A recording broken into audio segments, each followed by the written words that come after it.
Hello everyone and welcome back to Drunk Camera Reviews. I've had a hell of a day today, so I'm going to try and get through this review of a Nikon F3. Now the Nikon F3, as many of you can tell by the name, is the third generation of pro cameras from Nikon. I mean, you have the F2, the F3, the F4, the F5, and the F6. Yeah. And as you can tell, this is the successor to the Nikon F2, which honestly I like the Nikon F2 better. I forgot to mention, I'm also drinking Pacific Drift Amber Ale. It's pretty nice, I guess. I bought it to try it out. It's okay. Now, one thing they did with the Nikon F3 was they really wanted to give it like a modern look. And I mean, like, I think they did it, because this thing, it's definitely a very pretty camera, and it's got a lot of good stuff to it. It's got a lot of good stuff going on.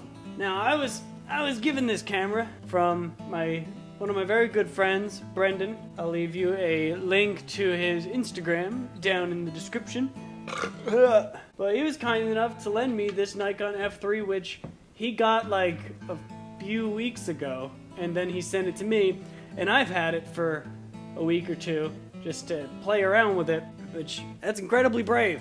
It's very brave of you.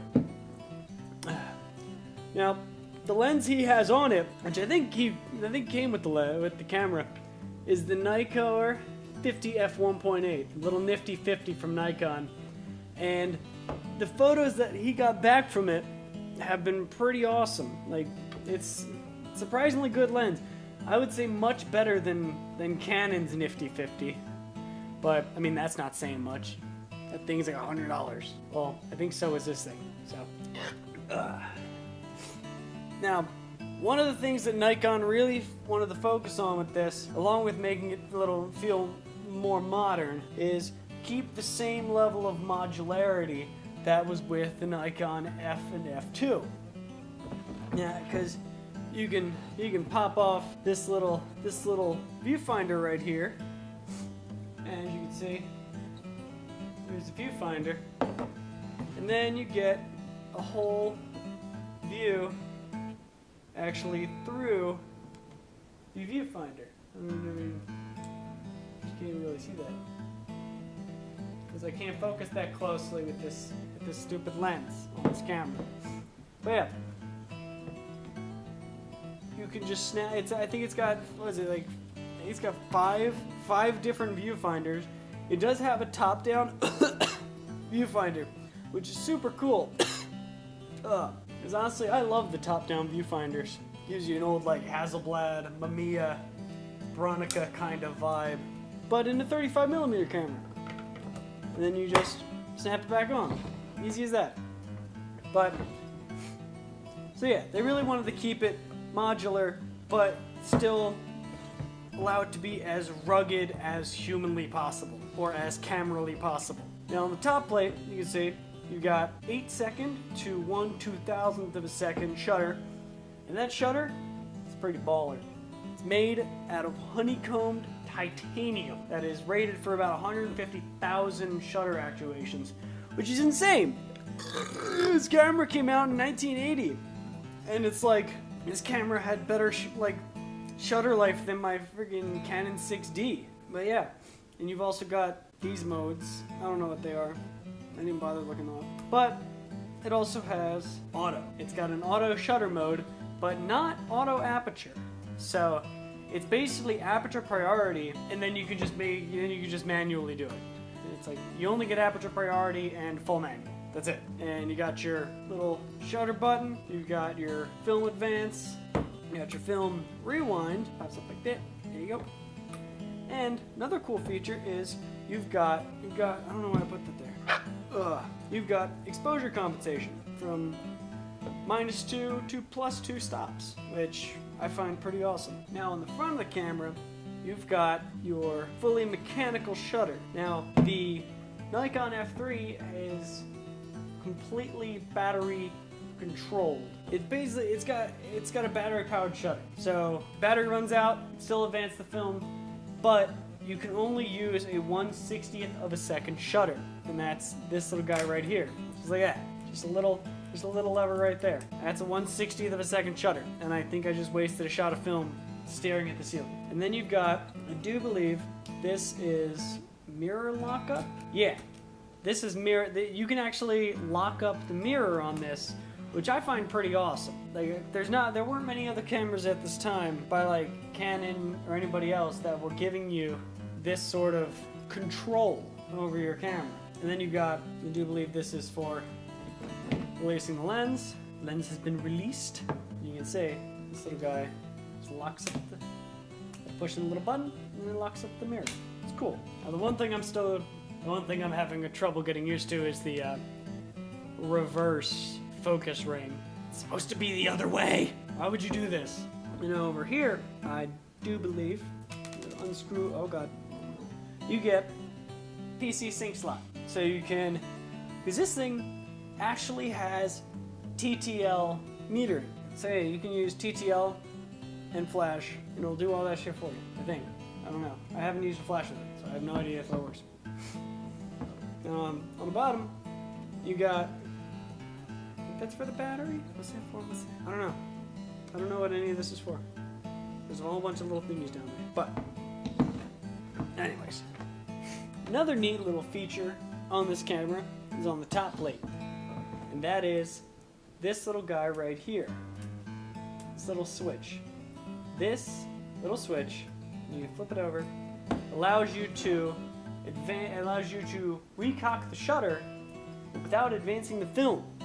So you can take all the double exposures you want with just turning one little switch. It's awesome. Super convenient. Now, probably one of my favorite things about old film Nikons is that they all, like even film and digital, they all use the same mount. So you could take this lens and throw it on a new camera and it would work just fine. Nobody else does that. I mean, except for Leica, but good luck paying all that goddamn money. All the amazing old film Nikon lenses, like one of my dream setup, if I were to buy a Nikon film camera, will be a Nikon F2M or FM2, yeah. Nikon FM2 with the 28mm f2.8 lens. That's like what I want right now. Now we are outside looking at the Nikon F3. This will show you a little, looks like through the viewfinder. One of the cool things that I haven't seen any other camera do is it actually gives you what aperture you have in the viewfinder, which is pretty cool.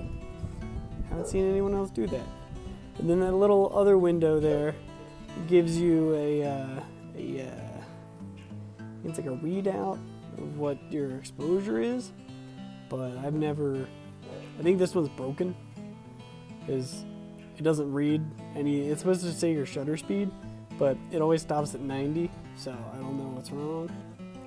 But you can see the split prism. Get closer. Okay, see how it splits? There it is. And it also is pretty good at showing you what your depth of field's gonna look like. But anyways, my thoughts on the Nikon F3. I am a fan of it. I really don't mind that it requires some batteries to make the shutter work. Batteries are cheap, and if you really just want something that's super simple to shoot, I mean, I love aperture priority, so I would shoot with this all the time. It's super nice to use. The viewfinder is awesome. I mean, you saw it, but it gives you such a nice wide view. It gives you 100% view of everything that's going to be, it shows you everything you're going to take a picture of, your entire frame. But honestly, the F3 is just the body. What you would buy a Nikon body for is the lenses. Now, I've already told you my favorite lens, 28mm f2.8. Someone buy it for me. But you also have the 58mm f1.2 Noct lens. Oh, that thing is the best. Mainly because I enjoy shooting wide open, and if I'm going to be shooting portraits, that would be the king. That's what I would want. And then you also got the 85mm f1.4, and basically almost all of the Nikkor lenses for the film bodies were golden. They're amazing. It's like you could buy a cheap Nikon F and just buy tons of really expensive Nikkor lenses, and they would take amazing pictures, and you would help them do that. So really, if you want to buy a Nikon F3, buy one. Buy one with a 50 f1.8 lens. I think you can get them for like $250 for the whole combo if you get a good deal. I mean, I don't know. But honestly, I'm gonna be sad to see this camera go. It's pretty. It's just such a sexy camera. I mean, it doesn't beat my M3, but I mean, this is sleek. If my M3 was black, oh man, it would be killer. But anyways, I'm getting off topic.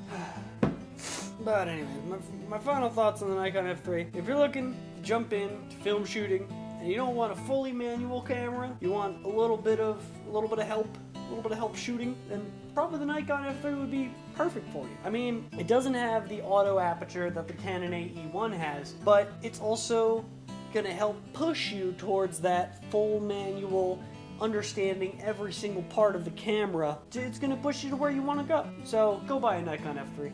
Now that'll about do it for my Nikon F3 review. If you like this review, if you like this video, give it a like. If you got any questions, any comments from me, leave them down below. If you got any cameras you want me to review next, you can also comment below. But if you want to send me a camera, you can send it to me. You can shoot me an email. I'll leave my email in the description below. Until next time, Drunk Camera Reviews out.